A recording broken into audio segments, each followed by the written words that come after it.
स्वागत है आपका आज वीडियो में। कैसे हैं आप लोग? कहते हैं ना कि देखो, अगर कभी भी आग यूएस में लगती है तो उसका धुआं भारतीय बाजारों में देखने को मिलता है, और वही आज हुआ।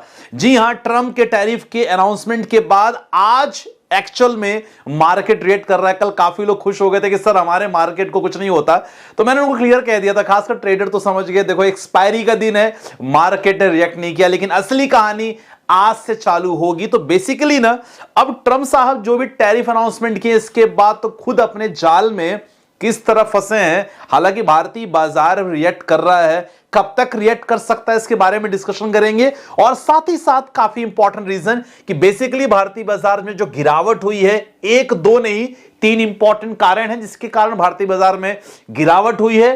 ट्रंप साहब के अनाउंसमेंट जो टैरिफ है उसके बाद भी एक ऐसा सेक्टर जो हमें लग रहा था कि देखो यार, इस सेक्टर में तो टैरिफ अनाउंसमेंट नहीं हुआ है, लेकिन आज वो सेक्टर में गिरावट आ गई है। उसको लेके बात करेंगे कितनी सच्चाई है। और थर्ड इंपॉर्टेंट चीज है, टाटा मोटर्स मजगांव डॉक के बारे में काफी लोग पूछ रहे थे कि सर ये स्टॉक की कहानी बहुत ज्यादा खराब हो रही है, इसको लेके थोड़ा सा बात इंपॉर्टेंट करना जरूरी रहेगा। थोड़ा सा आपको ना आइडिया मिल जाएगा। और अभी खासकर ऐसे इन्वेस्टर जिनको ना डर लगता है कि देखो ना सर, मुझे ना रिटर्न थोड़े से कम ही चलेगा। काफी लोग पूछते हैं मुझसे, सर इतना ज्यादा return we are not expecting like more than 20%। Sir 15-16% return मिलेगा, मैं अपने पोर्टफोलियो को किस तरह बैलेंस करूं मुझे बताइए। तो आज की वीडियो में वो भी इंक्लूडेड है वीडियो के लास्ट में, और साथ ही साथ आपके पोर्टफोलियो रिव्यू करने वाले हैं। तो वीडियो को फटाक से हिट लाइक कर दो और चैनल पे नया सब्सक्राइब कर लेना, क्योंकि सब कुछ पैकेज मिलने वाला है। अब देखो, अब बेसिकली ना, अब ये मौका है कि धोखा, वीडियो के लास्ट में आपको खुद पता चल जाएगा। देख सकते हैं अगर मार्केट की कहानी, सेंसेक्स जी हां लगभग 790 पॉइंट सेंसेक्स में गिरावट देखने को मिल रही है। और अगर बात करें निफ्टी की, तो देखो निफ्टी भी एक इंपॉर्टेंट सपोर्ट, जो 23,000 का इंपॉर्टेंट सपोर्ट था, निफ्टी ने इसको तोड़ा है। तो ये गिरावट कहां तक जाएगी, ये वीडियो के लास्ट में आपको कहीं ना कहीं पता चल जाएगा। अब सबसे बड़ी बात है कि जैसे ही ट्रंप साहब ने टैरिफ को लेकर अनाउंसमेंट किया, धीरे धीरे रिएक्शन बाहर की जितनी भी कंट्रीज हैं वहां से आना स्टार्ट हो गया है। अगर बात करो निक्की इंडेक्स, जो जापान का मार्केट है सर, यहां लगभग 1000 पॉइंट की गिरावट यहां देखने को मिल रही है। और अगर आप बात करते हैं चाइना मार्केट की, अगर बात करते हो, डेफिनेटली यहां भी गिरावट देखने को मिल रही है। और उन्होंने रिसेंटली यह भी कह दिया है कि देखो, एक ऐसा सेक्टर जिसमें ना लग रहा था कि देखो यहां अभी उन्होंने छोड़ दिया है, लेकिन एक ऐसी अनाउंसमेंट किया है जिसके बाद उस सेक्टर में भी एक गिरावट देखने को मिल रही है। तो अगर उस सेक्टर के बारे में बात करेंगे, जी हां, वो है निफ्टी का फार्मा सेक्टर। अब अगर निफ्टी की फार्मा सेक्टर की अगर बात करोगे, हम लोग काफी खुश थे कि देखो अभी तक इसमें टैरिफ नहीं अनाउंसमेंट हुआ है, लेकिन पता है उन्होंने एक स्टेटमेंट दिया है। स्टेटमेंट आप चेकआउट करो। ये स्टेटमेंट में बिजनेस स्टैंडर्ड न्यूज में स्टेटमेंट आया था, और उन्होंने क्लियर कहा था कि देखो, tariff on the chips and the pharma imports to be announced soon. मतलब देखा जाए तो अगर सेमीकंडक्टर के बारे में बात किया जाए या फार्मा सेक्टर के बारे में बात किया जाए, यहां अनाउंसमेंट जो टैरिफ का है बहुत जल्दी आ सकता है। यह खबर अभी 4 तारीख है, आज की खबर है ये। तो इसके बाद लगातार फार्मा सेक्टर में गिरावट देखने को मिल रही है। यह हो सकता है, अभी उन्होंने बताया नहीं है। देखो ये बताया नहीं है, क्योंकि अगर ये हो जाएगा, डेफिनेटली बहुत सारी ऐसी कंपनियां हैं जहां आपको ना गिरावट देखने को मिल सकती है। क्योंकि फार्मा सेक्टर में बहुत सारी जेनरिक कंपनियां हैं जो यहां से सामान भेजती हैं, कहां, अगर देखा जाए यूएस में, तो वहां अगर चीजें महंगी हो जाएंगी, डेफिनेटली मुश्किल हो जाएगा। अब आपको ये इंपॉर्टेंट पता होना जरूरी है कि ट्रंप साहब ने जो किया, कैसे अपने पैरों पे ही कुल्हाड़ी मार रहे हैं, मैं आपको बताऊंगा। क्योंकि इसका इंपैक्ट पड़ने वाला है यूएस के रिसेशन से, और इसके बाद भारतीयों पे क्या असर पड़ेगा मैं आपको दिखाना चाहूंगा। एग्जांपल के लिए, थोड़ा एग्जांपल के लिए बात करेंगे। जैसे उन्होंने कह दिया कि भाई 26% हम टैरिफ हम भारतीय बाजार पे लगा रहे हैं। कोई भी चीज मान लो यहां से हम 100 रुपए में भेजते हैं, ठीक है, 100 रुपीज में कोई भी चीज, मान लो अगर बात करते हैं ऑटो सेक्टर की, तो कोई भी अगर मैन्युफैक्चरिंग की बात करें, ऑटो पार्ट्स की बात करें, हम यहां 100 रुपए यहां से हम भेज रहे हैं, ठीक है। अब यूएस में जाके उन्होंने कहा है भाई 26% हम लगाएंगे, भारतीय जितने प्रोडक्ट उस पर 26% लग गया है। अब यही चीज वहां जाके कितने में बिकेगी, 126 में बिकेगी, और हो सकता है इंपोर्ट ड्यूटी वगैरह करने के बाद ये और ज्यादा कॉस्टली हो जाए। अब इसका असर क्या पड़ेगा भारतीय बाजारों में? पता है क्यों असर पड़ेगा? क्योंकि भारतीय बाजार किस लिए डिपेंडेंट है कि भाई यूएस के लोग यूज कर रहे हैं, सिंपल सी बात है। लेकिन जब ये चीज महंगी हो जाएगी तो सर लोकल जो पब्लिक है वो बाई नहीं करेंगे ज्यादा। खरीदेंगे ज्यादा नहीं। अब ज्यादा नहीं खरीदेंगे, इसका असर पता है क्या पड़ेगा? इसका असर पड़ेगा भारतीय जो कंपनियां जो यहां सामान वहां भेज रही हैं, यह असर पड़ेगा, उनके रेवेन्यू पे असर पड़ेगा, उनके प्रॉफिट्स पे असर पड़ेगा। हो सकता है अगर मिड कैप या स्मॉल कैप कंपनी होना तो बंद भी हो जाए। तो ये ऑटो सेक्टर के लिए खासकर 26% लगा दिया है, टेक्सटाइल पे लगा है 26%। तो मैक्सिमम चीजों पे जो लगाया है, ये यहां की छोटी छोटी कंपनियां तो देखो भार सह नहीं पाएंगी। इसका असर क्या पड़ेगा? क्वार्टर्स के रिजल्ट पे असर पड़ेगा, फिर भारतीय बाजार गिरेगा। तो ये जो चल रहा है ना, ये अच्छा एक्चुअल में नहीं है। लेकिन पता है क्या है, इन्होंने जो लगाया है इसके कारण वहां भी रिसेशन आ सकता है, क्योंकि लोग खरीदेंगे नहीं, चीजें महंगी हो जाएंगे। तो खरीदेंगे कैसे? और प्रोडक्ट मैन्युफैक्चरिंग ऑटोमेटिक वहां का कम होगा, और रेवेन्यू सेल्स, हमारे यहां रेवेन्यू सेल्स लगातार डाउन होगा। तो ये इंपैक्ट हमारे ऊपर पड़ेगा। ये देखो, अब ये चीज इंपॉर्टेंट हो गया। अब इंपॉर्टेंट होने के बाद कुछ ऐसा सेक्टर जिसमें लगातार हमें बेसिकली काफी घाटा हो सकता है, और अगर इससे रिलेटेड आपके पास स्टॉक है, प्लीज इसमें एवरेजिंग मत करना, मौका मिलेगा। अब इससे रिलेटेड जो स्टॉक्स हैं, इस कैसे पहचानोगे? तो लास्ट वीडियो के माध्यम से आपको पता चलने वाला है।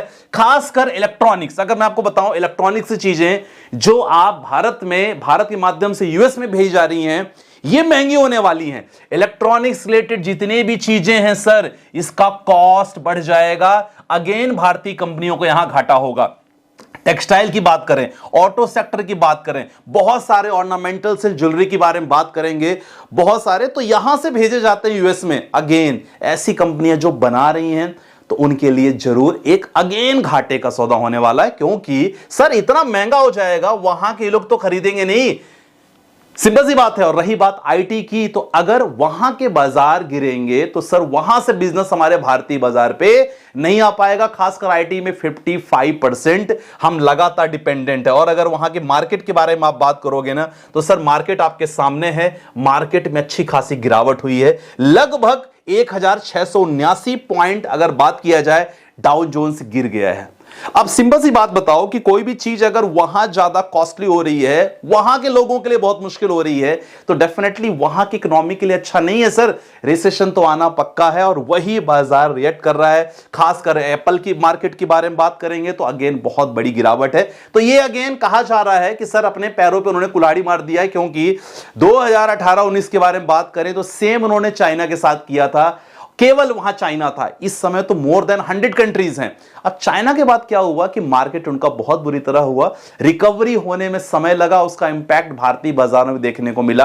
अब लोग बोलेंगे सर ये बेसिकली करना क्यों चाहते हैं? देखो, उनको ये लगता है कि अगर हम बाहर के प्रोडक्ट पे ज्यादा टैरिफ लगाएंगे, तो सर बाहर की कंट्री में जितने सारे सामान हमारे पास आ रहे हैं वो लोग कम भेजेंगे तो हम लोग सेल्फ डिपेंडेंट होंगे। हम अपने जो हमारे लोकल में चीजें हैं उसको हम ज्यादा प्राथमिकता देंगे। तो ये इंपॉर्टेंट रहा, इसीलिए मैं कह रहा हूं कि देखो बेसिकली उन्होंने अपने पैरों पे कुल्हाड़ी मारी है। अब ये चीज हमने कवर कर लिया वीडियो में। अगला पॉइंट है सर, कुछ लोग कहते हैं टाटा मोटर्स, मजाक के बारे में बताना चाहूंगा। देखो टाटा मोटर्स आपको पता ऑटो सेक्टर का बहुत बड़ी कंपनी है, और maximum they are dependent on the JLR. China से जो प्रोडक्ट आता है सीधे यूएस में, यूके से प्रोडक्ट आता है यूएस में बिकता है, लेकिन अभी 26% का टैरिफ लगा है। तो ये थोड़ा सा दिक्कत वाली बात है। ये जो टाटा मोटर्स का जो एक्चुअल में है, अभी मैं आपको यही बोलूंगा, बस एक हिंट आपको देना चाहूंगा कि सीएसए ने इसको और डाउनग्रेड कर दिया है। बहुत बड़ी एजेंसी है, डाउनग्रेड कर दिया। तो हो सकता है कि अभी मैं यही कहूंगा कि अगर आप वीडियो देख रहे हो, प्लीज इसमें एवरेजिंग मत करो, क्योंकि देयर इज एक्सपेक्टेशन कि और फॉल हो सकता है। तो इन चीजों को लेकर ध्यान रखना, खासकर टाटा मोटर्स को लेकर, क्योंकि देखो फंडामेंटल कंपनी स्ट्रांग है, लेकिन फिलहाल जो ऑटो को लेकर लगातार अनाउंसमेंट हुआ है वो थोड़ी दिक्कत वाली बात हो गई। अगली कंपनी के बारे में, मजगांव डॉक, आज स्टॉक काफी गिर गया है। काफी लोग कह रहे थे सर यहां से क्या करें, क्योंकि मामला गंभीर है। देखो सर क्या होता है कि प्रोमोटर होल्डिंग 75% एक फिक्स रखा गया है, लेकिन मजगांव डॉक में गवर्नमेंट की जो हिस्सेदारी है वो कितनी है सर? 84.8% है। और now from the OFS, offer for sale के तहत गवर्नमेंट अपनी हिस्सेदारी थोड़ा सा बेच रही है। तो कोई पैनिक वाली बात नहीं है, ध्यान सुन लो अगर आप वीडियो यहां तक पहुंचे हो तो। कोई पैनिक वाली बात नहीं है सर, बहुत अच्छी कंपनी है। अगर शिपिंग की बात करेंगे, डिफेंस सेक्टर में अच्छी कंपनी है, डेफिनेटली इस पे आप ऐसे मौके पे एवरेजिंग कर सकते हो। बस इतना मैं हिंट दूंगा। बाकी टाटा मोटर्स को किस प्राइस पे लेना होगा, वीडियो को लास्ट तक आपको पता चलने वाला है कि किस माध्यम से आप हमसे जुड़ोगे और आपको पता चलेगा। ठीक है, ये चीज हो गया है और हमने कवर कर दिया है। अब इंपॉर्टेंट अगला क्वेश्चन, काफी लोग कहते हैं, ये मैंने बता दिया कौन से इंडियन सेक्टरों को कहां मौका है कहां नुकसान, आपको पता चल गया है। खासकर फार्मा की बात करें, ऑटो की बात करें, यहां अच्छा खासा मौका है। नुकसान आपको मैंने बता दिया कि आईटी सेक्टर में 55% जो हमारे भारतीय बाजार में आ रहा है वो बहुत बड़ा नुकसान हो सकता है। अब काफी लोग कहते हैं कि सर क्या करें, गिरते मार्केट में हमारा पोर्टफोलियो पॉजिटिव रहे। तो मैं आपको एक चीज बताना चाहूंगा, खासकर एज ए इन्वेस्टर दो चीज है। अगर आप 5 साल से कम निवेश कर रहे हो या 5 साल से ज्यादा कर रहे हो तो कमेंट सेक्शन में मुझे बताना कि आपका क्या है, 5 साल से कम कर रहे हो, 5 से ज्यादा कर रहे हो। अगर 5 साल से कम कर रहे हो तो सर कुछ इंपॉर्टेंट मैं आपको इन्वेस्टमेंट बताया हूं, ये इन्वेस्टमेंट पे आप ध्यान रखो, खासकर mutual fund, PPF, stocks, ETF, gold और बॉन्ड्स। अगर 5 साल से कम निवेश कर रहे हो तो सबसे पहले आप म्यूचुअल फंड में 20% निवेश कर सकते हो, पीपीएफ में 10%, 20% अगेन ऑन स्टॉक्स, ईटीएफ में 15%, गोल्ड में 20% और बॉन्ड्स में चाहो तो यहां 15% कर सकते हो। आई एम गोल्ड में अगर मैं बात करूं तो I am talking about the gold ETF. ठीक है, लेकिन अगर आपका होराइजन लॉन्ग है, मोर देन 5 इयर्स है, तो सर प्लीज आप इस तरह फॉलो कर सकते हो। म्यूचुअल फंड में 40% ऑफ योर कैपिटल, पीपीएफ में 10%, स्टॉक्स में 30%, ईटीएफ 10%, गोल्ड में अगर बात करें तो गोल्ड में 10%, बाकी बॉन्ड्स में आपको करने की जरूरत नहीं है अगर आप मोर देन 5 इयर्स का प्लान कर रहे हो। तो ये जरूर नोट कर लेना, क्योंकि अगर आप ऐसा डाइवर्सिफाइड पोर्टफोलियो बनाओगे तो कोई टेंशन वाली बात नहीं रहेगी। चलो आपके पोर्टफोलियो पे आते हैं। काफी लोगों का पोर्टफोलियो है, सर पोर्टफोलियो रिव्यू कर लीजिएगा। मेरा टाइम फ्रेम 25 से 30 साल है। कौन कौन से फंड लिया है, इंडेक्स फंड में 2000, अगेन इंडेक्स फंड में लिया है उन्होंने 2000, इसको मैं मना करूंगा। जेएम फ्लेक्सी कैप फंड ठीक है, मोतिलाल ओसवाल का मिड कैप ठीक है, निफ्टी मोमेंटम फंड ठीक है, बंधन स्मॉल कैप ठीक है। आप एक मिड कैप फंड ले लो, चाहो तो यहां नेक्स्ट निफ्टी इंडेक्स जगह पे एक मिड कैप ले लो, आईसीसी प्रूडेंशियल का ही मिड कैप ले सकते हो। बाकी आपका बढ़िया है सर। नमस्कार, बहुत दिन से आपको वीडियो देख रहा हूं, रिप्लाई नहीं करते सारा। चलो देख लेते हैं कौन सा का आपका फंड है। एक्सिस स्मॉल कैप में 50,000, कैनरा वो स्मॉल कैप में 50,000, Parag Parikh flexi 75,000, HDFC mid cap में 75 लमसम कर दिया है। देखो आपने जो लमसम किया है वेल डाइवर्सिफाई किया, आपने स्मॉल कैप भी लिया है, मिड कैप भी लिया है, आपने फ्लेक्सी कैप लिया, कंटिन्यू इन्वेस्टेड रहो। मोर देन 6 ईयर्स 7 ईयर्स आपको बने रहना। मार्केट में थोड़ी बहुत उठा पटक चलती रहेगी। अगला क्वेश्चन है sir, dedicated video on defence fund. Defence fund को होल्ड रखना है सर अभी। अब मोतिलाल ओसवाल मिड कैप में लगातार इन्वेस्टर प्लान कर सकते हो, लमसम भी कर सकते हो और एसआईपी भी। Sir mutual fund Motilal Oswal का मिड कैप 2000, पराग पारिक 2000, एडब्ल्यूसी स्मॉल कैप परफेक्ट है सर, कोई दिक्कत वाली बात नहीं। सुरेश जी बिल्कुल परफेक्ट पोर्टफोलियो है, लगातार आप उसमें रिमेन इन्वेस्टर हो। अगला क्वेश्चन है, नमस्ते, 10,000 के SIP for next 20 years, flexi आपने लिया है, ICC large and mid cap लिया, एसबीआई कॉन्ट्रा लिया, एसबीआई स्मॉल कैप लिया, परफेक्ट। देखो ये बहुत अच्छी बात है कि लगातार आप लोग पोर्टफोलियो थोड़ा बहुत बढ़िया करते जा रहे हो। बाकी अगर पोर्टफोलियो या ट्रेडिंग की जर्नी से मेरे साथ जुड़ना चाहते हो तो बेहतरीन मौका है, वीकेंड ऑफर चल रहा है, ज्वाइन कर लो। काफी शानदार हम लोग ट्रेडिंग दे रहे हैं, अच्छा मौका है पैसे बनाने का। तो ट्रेडिंग अगर आप केवल स्टॉक से जुड़ना चाहते हो, खासकर टाटा मोटर्स का क्या प्राइस हो सकता है, किस प्राइस पे ले सकते हैं, एवरेज क्या कर सकते हैं, क्योंकि लगातार हम लोग स्टॉक्स पोर्टफोलियो अलग से बना रहे हैं, तो आप चाहो तो जुड़ सकते हो, बाकी नहीं चाहो तो नहीं जुड़ सकते, आपकी मर्जी है। तो डिस्क्रिप्शन में नंबर दिया है, वहां से चाहो तो प्राइम प्रीमियम ग्रुप में लगातार जुड़ सकते हो। आपको क्या लगता है यहां से बाजार की हालत क्या होगी, कमेंट सेक्शन में मेंशन करना, और बाकी कोई डाउट होगा तो प्लीज व्हाट्सएप पे संपर्क कर सकते हो। राइट, मिलते हैं वीडियो के साथ, बाय बाय, टेक केयर, जय हिंद दोस्तों।